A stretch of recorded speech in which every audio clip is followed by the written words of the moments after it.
Hamas اور اسرائیل میں جاری جنگ جہاں شدت اختیار کرتی جا رہی ہے، وہیں لبنانی مزاحمتی تنظیم حزب اللہ نے بھی اسرائیل کو مشکل میں ڈال رکھا ہے۔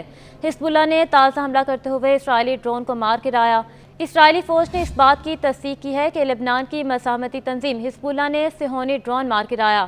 اسرائیلی فوج کا کہنا ہے کہ حزب اللہ کی جانب سے لبنان میں زمین سے فضا میں مار کرنے والے میزائل سے اسرائیلی ڈرون کو نشانہ بنایا گیا۔ اسرائیلی فوج کے مطابق لبنان میں اپنے ڈرون کے نشانہ بننے کے بعد اسرائیلی فضائیہ نے لبنان کے میزائل لانچ سائٹ پر بھی حملہ کیا۔ حزب اللہ نے اسرائیلی فوج کے جاسوسی کے اڈوں پر بھی حملہ کر دیا۔ حزب اللہ نے شمالی مقبوضہ فلسطین کے شلومی علاقے میں 2 عمارتوں کو اپنے حملے کا نشانہ بنایا۔ حزب اللہ کے مطابق ان عمارتوں میں اسرائیلی فوج کا خفیہ ٹھکانے تھے۔ حزب اللہ لبنان میں اس حملے کے بعد المطلع ٹاؤن میں بھی کچھ عمارتوں پر حملے کیے ہیں۔ اب ان حملوں میں ہونے والے جانی اور مالی نقصانات کے بارے میں کوئی خبر موصول نہیں ہوئی ہے۔ حزب اللہ لبنان نے اسی طرح کچھ گھنٹہ قبل شمالی مقبوضہ فلسطین میں واقع حانیتا فوجی اڈے میں اسرائیل کے جاسوسی کے آلات کو بھی نشانہ بنایا۔ حزب اللہ نے جس نے مغربی الجلیل میں ہدف بیارین اڈے کو مناسب ہتھیاروں سے نشانہ بنانے کی ذمہ داری قبول کی تھی، اعلان کیا ہے کہ مقبوضہ کفر شعبہ کی بلندیوں میں واقع رویسات العلم 20 کے قابضین کے خلاف اپنی کارروائیاں جاری رکھے ہوئے اس کے اطراف کے علاقوں میں اسرائیلی فوج کے ٹھکانوں کو توپ خانے کے گولوں سے نشانہ بنایا۔